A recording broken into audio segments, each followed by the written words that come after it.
其實在這個陳立敏司長發表一個公函之前呢，那麼行政法務司呢也做出了一個聲明，有11點聲明，再次來回顧一下。如果呢嗰幾個個案啊即係咪10個我都唔係好清楚。如果呢啲個案咧係完全係佢哋個權限嚟做嘅咧，唔需要上到嚟司長辦公室嘅話咧，我相信呢個咧就係冇人為個因素喺度啦，係完全咧按照市政嘅條例，按正嗰個當其時個規章咧嚟定咯。行政法務司司長陳立敏捲入10塊永久墓地的批出爭議，引發社會回響。陳司長透過辦公室就傳聞作出11點說明。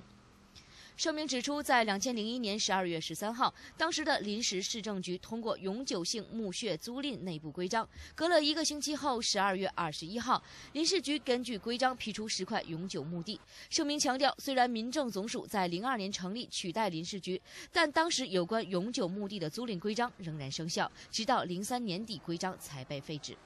間接反駁外間指有人利用臨市局過渡至民政總署的最後時刻趕搭尾班車，趁機批出永久性墓地的指控。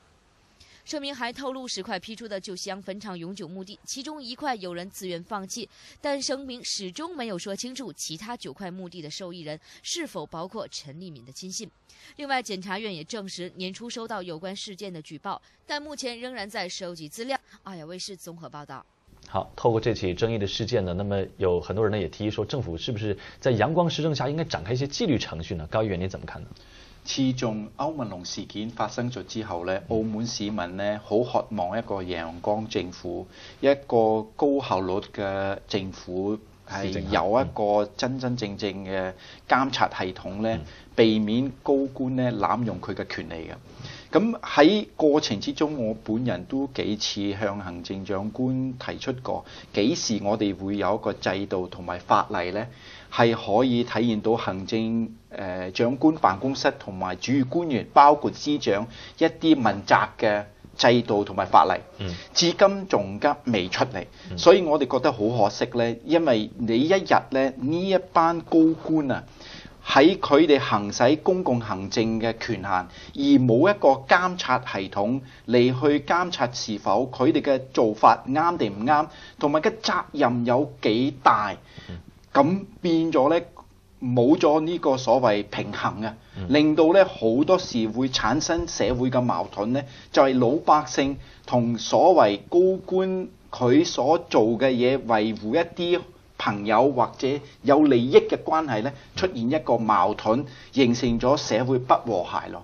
所以希望事件呢能給公眾一個知情權哈。另外呢，現在這個檢察院跟廉政公署已經介入調查，那麼如果真的是有人涉及濫權，是不是應該下台負責？當然咧，咁嚴重嘅嘢咧，唔係話淨係呢一次咧就應該下台。我哋唔可以咁樣講話。陳司長既然今次亦都冇忘記係啱啱先回歸前99同埋回歸後頭1年做咗呢個錯事啊，可以咁講。我嘅角度咧就要即刻佢下台。但係唔好忘記咧，陳司長每一件事佢處理咧都出問題嘅。冇幾耐之前呢，就係個司法援助，無端端咧將嗰件事咧搞咗個大佛頭。而呢個大佛頭係乜嘢呢？就係行政長官呢，同埋主要官員呢，包括司長呢，佢都可以攞公帑嘅錢呢打官司